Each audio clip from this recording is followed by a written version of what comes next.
Dr. Laura Hammond. I'm delighted to have you here today for this interview on war and gender. So I believe you're a senior lecturer in the development studies here at SOAS, and also a member of the Centre for Gender Studies and the Centre for the International Politics of Conflict, Rights and Justice.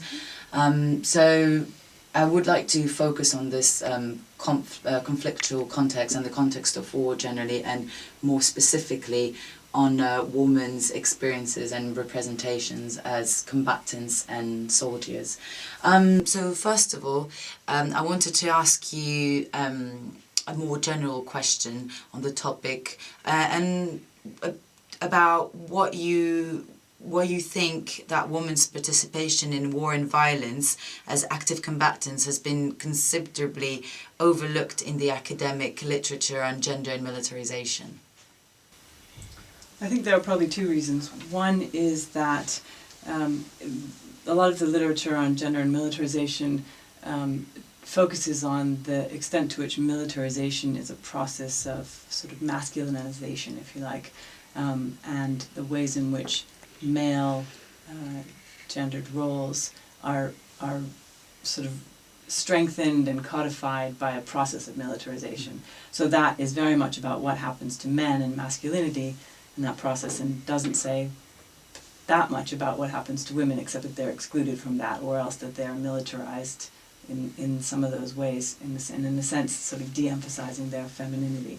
And then the second part of that, which kind of plays into this same process, is that women are seen as being inherently more peaceful, natural peacemakers, the natural negotiators, the caretakers, the people who may raise soldiers as mothers and wives and sisters and whatever, but not so much as being capable of armed violence and conflict themselves.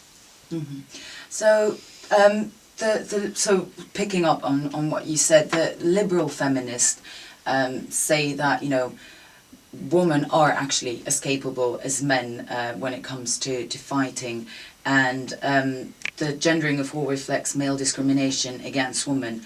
Do you agree with this liberal feminist theory, or actually do you think that there are some biological differences that need to be made? I mean, I think the first part of the question, I think women are certainly capable warriors, unfortunately, just as much as men, particularly with the changing technologies with which wars are fought. Increasingly wars are fought with and decided by weapons which are not really a function of physical strength, and so women are just as capable of pushing a button on a drone as men are, and women in fact are involved in some of those kinds of activities. I mean, there are certain biological differences. Yes, if you're running a marathon, men will run it faster than women, but it's not to say that women can't run it. What we find though is that, and you gave the example of the US military, it's true that women have traditionally been left out of or excluded from or seen to not be capable of frontline combat. So they haven't been given the training to be in frontline combat, but increasingly they are in situations involving frontline combat, whether they're medics or logistics officers or a variety of other kind of support personnel. They find themselves really on the front line, and they lack the training to deal with it. So in a sense, the training is lagging far beyond the realities, which finds women very often at the front lines, and you know, many of them paying the ultimate price for it.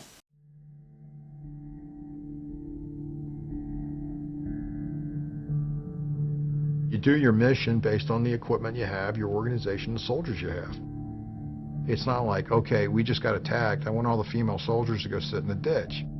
They're not special, they're soldiers. And they're expected by their leaders to perform as soldiers. I was going from being a track mechanic to being a female combatant.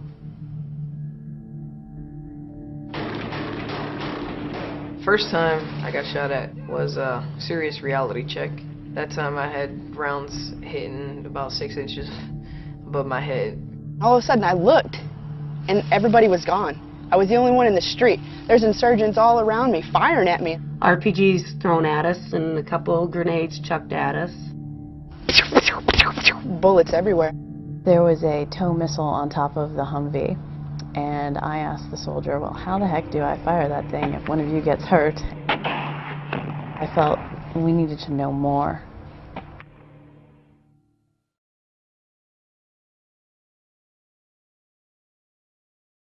I mean, generally speaking, in most military armies, whether they're formal state-organized militaries or guerrilla-type militaries, there's certainly very strong kind of differentiation between men's roles and women's roles. Having said that, sometimes those roles blend and become blurred because of the realities of conflict in wartime.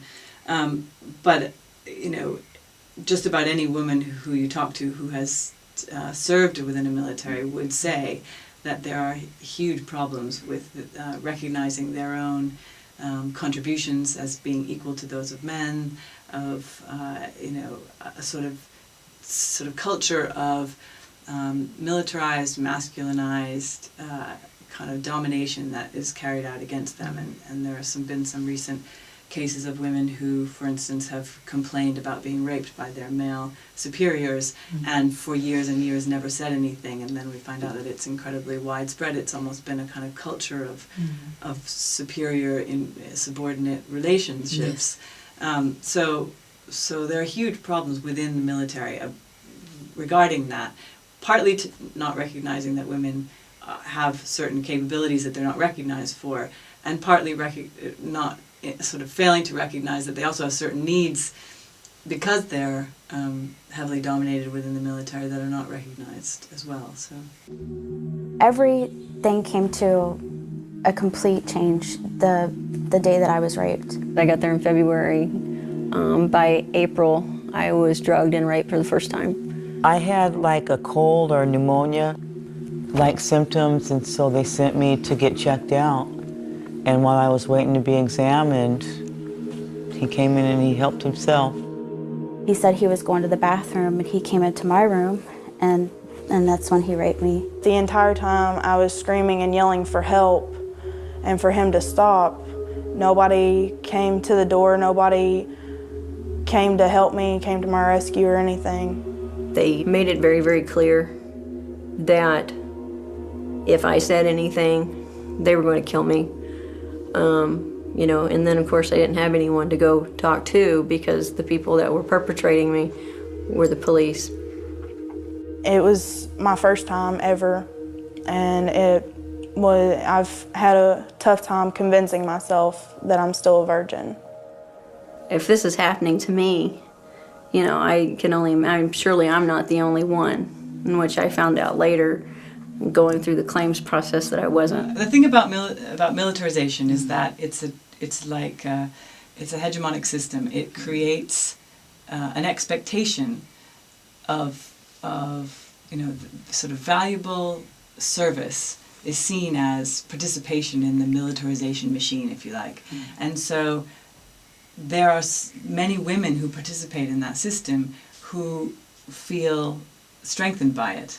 They feel validated by it, and they feel that you know, it has done nothing wrong for them. But that's part of what militarization does. It makes a logic to raising people to be soldiers, and for the most part, traditionally, it has been raising boys and men to be soldiers, and women have been supporting that process. And increasingly, women are involved in raising daughters as well to be soldiers, but in a sort of a, I think liberal feminists would say, in a kind of masculine militarized way. So not everyone feels, it's not that there are these silent victims who feel unable to speak out. Some people are silent victims, and some people actually feel that they've benefited from that process, and that it's been somehow empowering, that they've, you know, gained skills, and that they've had new careers open to them through their military service. So it's you can't generalize about all women in the military.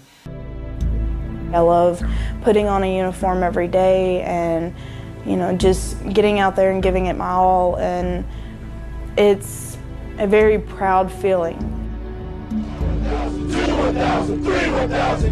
I would have done boot camp over and over again. It was great. The camaraderie, the discipline, everything it taught you. Who I wanted to be, that's what they taught you there. Obviously, it was different taking a shower with 80 different people all of a sudden, because it was pretty shy.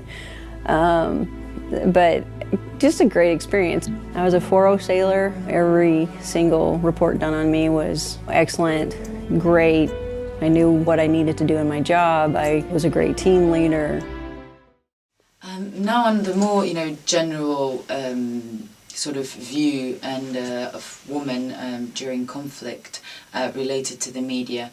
Now with the Arab Spring and the various conflicts that have been going on in the Middle East, generally the media coverage, talks and depicts women as, being the victims and sort of branded into this, being the civilians and the victims with the children and the elderly.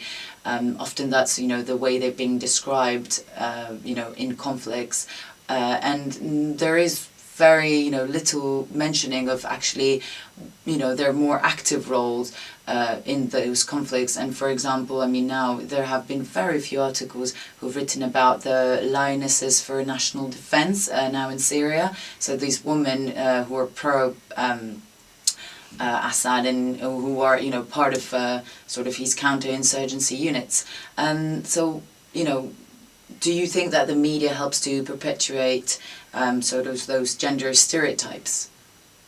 Sure. The image of women and children, civilians affected by conflict, whether they're refugees, internally displaced people, people who have lost, it's very compelling when for some reason, when you see a woman or a child who's lost everything, it's somehow more compelling than a man. I don't know why that is, it shouldn't be, but it is the case. You constantly, in any kind of conflict, you always hear, well, the majority of people affected are women and children, which is a total nonsense because the majority of people in any society are women and children, so that's not really the point. But women's roles, not only as combatants, but their roles in a whole range of other ways are downplayed or ignored completely. Women are notoriously effective fundraisers for conflict. They give safe haven to men who, if it's only a sort of a male-only combatant unit, they hide them, they feed them, they shelter them. They cover for them when the enemy comes calling and wanting to know where they are. They're incredibly involved as political actors within conflict in a variety of ways, even if they never pick up a weapon.